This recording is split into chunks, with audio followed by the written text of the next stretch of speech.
Directly link हो जाते हैं ना आपका कस्टमर के साथ। सर जो NTDCS में ऐसा नहीं नहीं है। नहीं, उसमें ऐसा नहीं है। एंटी डी से हो गया, या ये जो एटॉमिक एनर्जी हो गया, या ये हम्म, बाकी जिसमें आपका तो एक ऑफिस हो, उसमें इतना वो नहीं होता, जिसमें आपका डायरेक्टली लिंक ना हो किसी के साथ, तो उसमें तो ये बिल्कुल नहीं होता। एनटीडीसी तो ठीक। काफ़ी बेस्ट है वो, उसमें बिल्कुल भी नहीं होता। हम्म।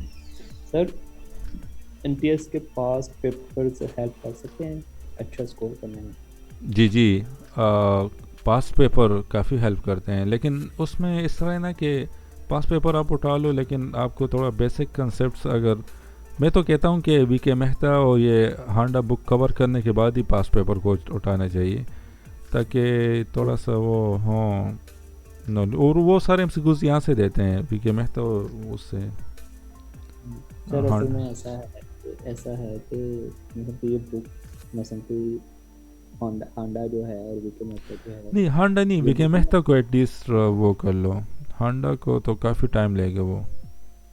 होंडा को काफ़ी टाइम देगा। सर ये हम्म वीके मेहता में भी अभी अ, इसमें भी 16 चैप्टर हैं पहले। इसमें पार्ट 1 में हम्म। 16 चैप्टर हैं, फिर पार्ट बेसिक इलेक्ट्रिकल, फिर पार्ट 2 जो हमने स्टार्ट किया हुआ है इलेक्ट्रिकल मशीन्स, इसमें 23 तक जाते हैं, यानी कि 17 to 23। सिक्स शिफ्ट बन गए हैं ना, 23, हम्म।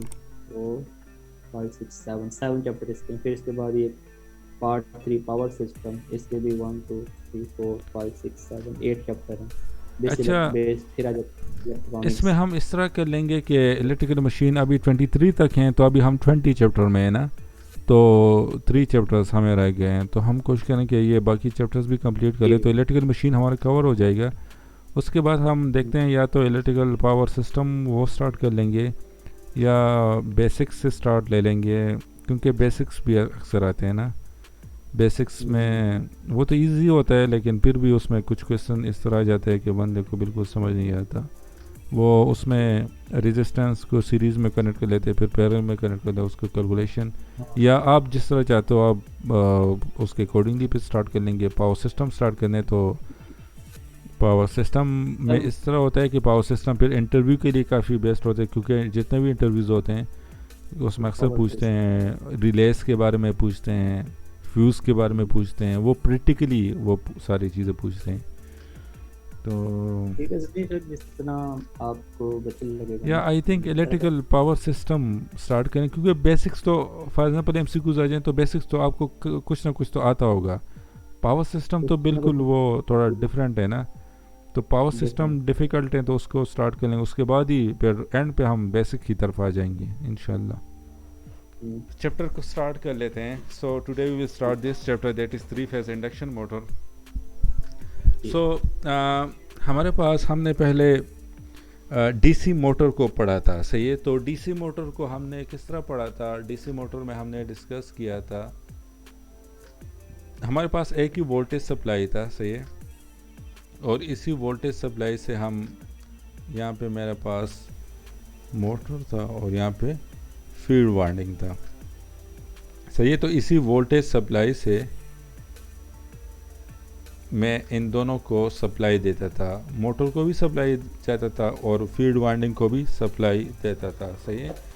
But in three phase induction motor हम, जो हमारे पास फील्ड होता है और जो हमारे पास आर्मेचर होता है, उनका कनेक्शन नहीं होता, वो सेपरेट होते हैं, सही है।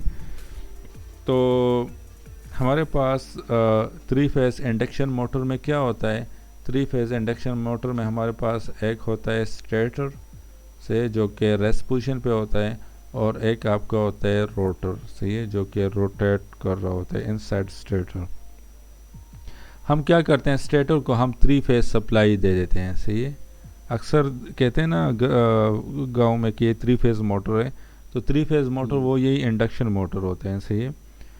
अच्छा, रोटर में क्या करते हैं, रोटर में हम वाइंडिंग को रोटेट कर लेते हैं, और उसको बस शॉर्ट सर्किटेड वाइंडिंग हम रोटर में यूज़ करते हैं, शॉर्ट सर्किटेड, लाइक वैसे ही बस वाइंडिंग देते हैं, उसको शॉर्ट सर्किट कर लेते हैं। कोई कनेक्शन नहीं होता एक्सटर्नली, बस वो उसको शॉर्ट सर्किट कर लेते हैं, लाइक वाइंडिंग को रोटर में इस तरह शॉर्ट सर्किट कर लेते हैं, बस this is my rotor, okay, उसको कोई कनेक्शन बाय से नहीं करते। अच्छा, सिर्फ स्टेटर वाइंडिंग जो होगा, स्टेटर वाइंडिंग को हम 3 फेज सप्लाई देते हैं, सही है। अच्छा, हमारे पास जो अब क्वेश्चन आ जाता है कि इसमें करंट किस तरह फ्लो होगा, ये रोटेट किस तरह होगा, this is the rotor, okay, और ये आप this is the rotor, okay, और ये आपका स्टेटर है। तो स्टेटर को हमने 3 फेज सप्लाई देना है, सही है। तो 3 फेज की वजह से ये एनर्जाइज हो जाएगा, इसमें फ्लक्स लाइंस होंगी which move from this toward this like this, okay. तो फ्लक्स लाइंस की वजह से ये एनर्जाइज हो जाएगा, तो इसके अंदर जो वायर है उसमें करंट प्रोड्यूस हो जाएगा, करंट इंड्यूस उसमें हो जाएगा, सही है। और उसी करंट के अकॉर्डिंगली फिर वो इस तरह रोटेट होगा। उसको हम बाद में काफ़ी डिटेल में हम इसको फिर बाद में डिस्कस कर लेंगे, लेकिन यहाँ पे आप थोड़ा सा इसको अंडरस्टैंड कि इसका रोटर का वाइंडिंग शॉर्ट सर्किट होता है और स्टेटर को हम 3 फेज सप्लाई देते हैं, और ये रोटेट होगा थ्रू इलेक्ट्रोमैग्नेटिक इंडक्शन के थ्रू, सही है। ये उसी तरह होगा जिस तरह ट्रांसफार्मर होते हैं। ट्रांसफार्मर में हम क्या करते हैं, हम आइसोलेशन के थ्रू वो उसमें ट्रांसफार्मर में हम आइसोलेटेड मशीन है, transformer is the isolated machine, okay. Isolated machine means कि ये इसमें इलेक्ट्रिकल कनेक्शन नहीं होता, सही है, बस वो मैग्नेटिकली हम 2 वाइंडिंग्स को कपल कर लेते हैं लाइक दिस, ओके। तो इसी तरह यहाँ पे भी इलेक्ट्रिकल कनेक्शन नहीं है, there is no electrical connection between rotor and stator, okay. Through electromagnetic induction similar to the transformer we produce the current inside the rotor and through which this rotor will start rotation, okay। और ये भी magnetically rotate करता है, या magnetically rotate करता है। ये transformer की तरह अक्सर क्वेश्चन एमसीक्यूज आते हैं कि आपका इंडक्शन मोटर किस तरह काम करता है, it will work like DC machine या it will work like transformer. तो वहाँ पे आपने ट्रांसफार्मर को सेलेक्ट करने है, सही है।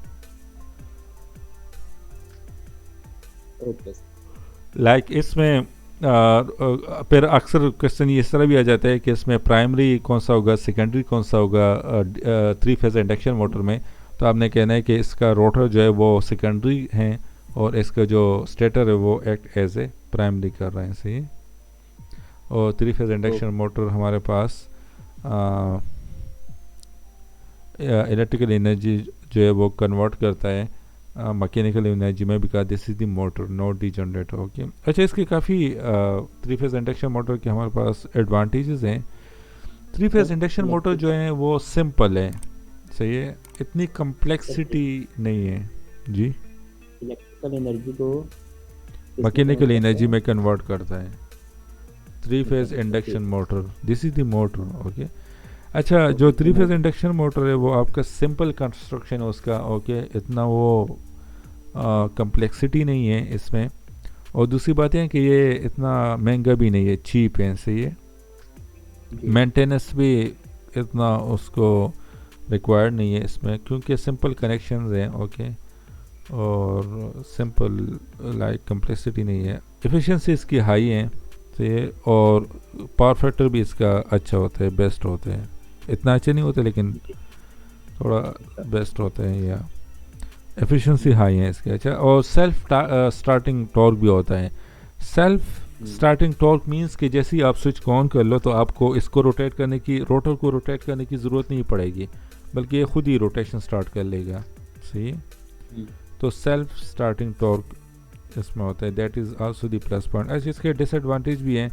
डिसएडवांटेज ये है कि हम यहाँ से 3 फेज सप्लाई देते हैं, तो 3 फेज आपका कांस्टेंट फील्ड प्रोड्यूस करेगा, जिसकी वजह से आपका जो रोटर है वो कांस्टेंट लाइक उसका जो स्पीड होगा वो कांस्टेंट होगा, उसको आप चेंज नहीं कर सकते, सही है।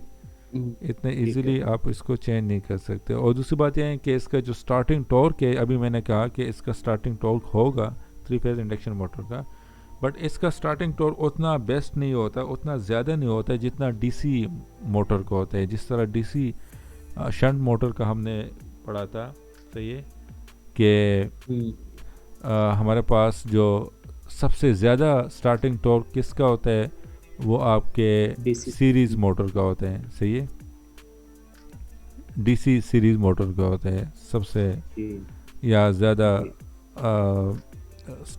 टॉर्क। उसके बाद फिर वो आ जाता है डीसी शंट मोटर आ जाते हैं, सही है। तो हम्म, उसके बाद सीरीज़ के बाद सॉरी कंपाउंड मोटर आ जाए, कंपाउंड के बाद फिर डीसी शंट मोटर आ जाते हैं। तो डीसी शंट मोटर से भी कम इसका वो स्टार्टिंग टॉर्क है, लाइक ओके, या डीसी शंट मोटर से भी स्टार्टिंग कम। टॉर्क इसका कम है। सबसे बेस्ट किसका है? डीसी सीरीज़ के मोटर का है। इसके बाद कंपाउंड मोटर, फिर डीसी शंट मोटर, फिर ये यस सबसे ये फिर इंडक्शन मोटर। ठीक है सर। यस। फिर इसके बाद आ जाता है उसका sorry three phase induction motor से।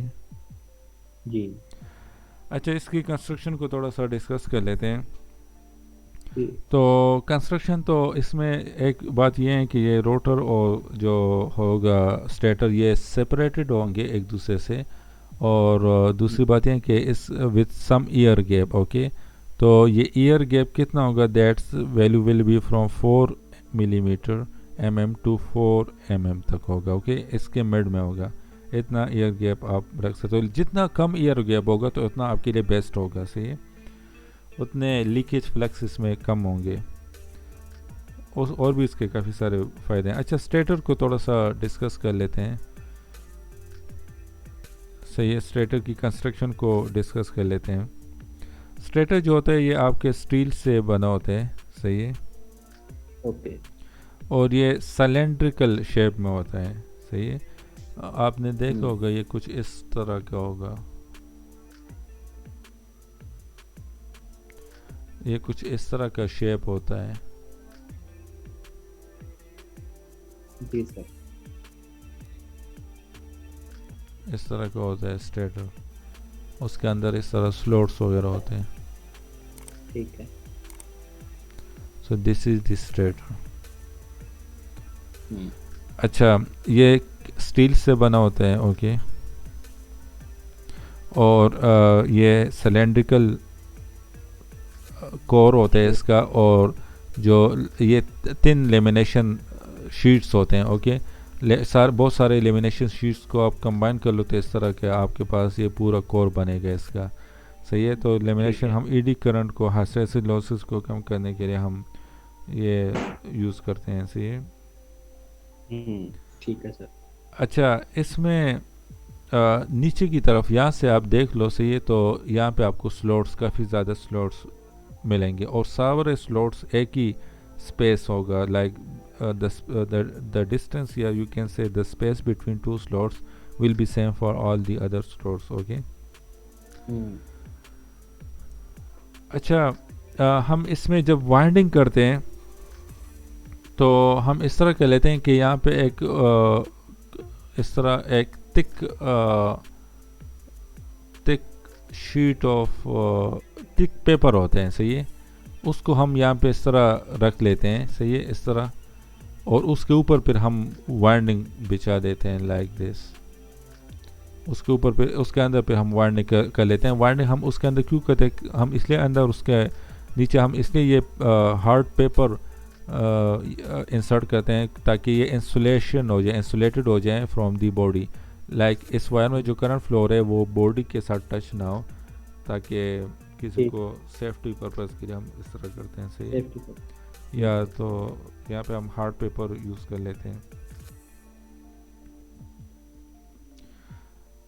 अच्छा, यहाँ पे जो वाइंडिंग आपने करनी है, सही है। तो वाइंडिंग जो है वो आपकी मर्ज़ी है, आप 3 फेज करना चाहो या आप डेल्टा वाई कनेक्शन करना चाहो, सही है।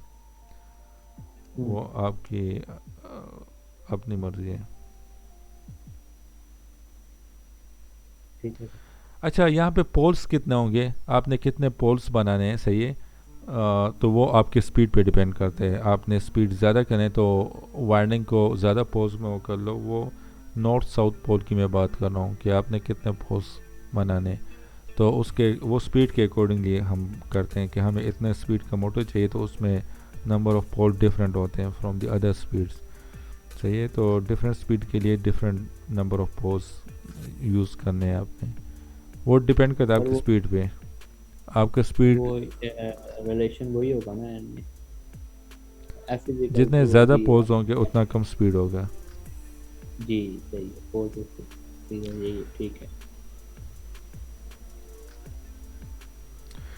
अच्छा, द सो यहाँ पे हम थ्री फेज सप्लाई देते हैं, जिसकी वजह से वो इलेक्ट्रोमैग्नेटिक इंडक्शन के थ्रू आपके रोटर में करंट प्रोड्यूस हो जाते हैं। सही है। ठीक है। अच्छा, रोटर को फिर उसमें फिर टू टाइप्स हैं, स्क्विरल गेज और वॉन्डेड रोटर, तो उसको फिर हम कल इंशाल्लाह डिस्कस कर लेंगे। आज ओके।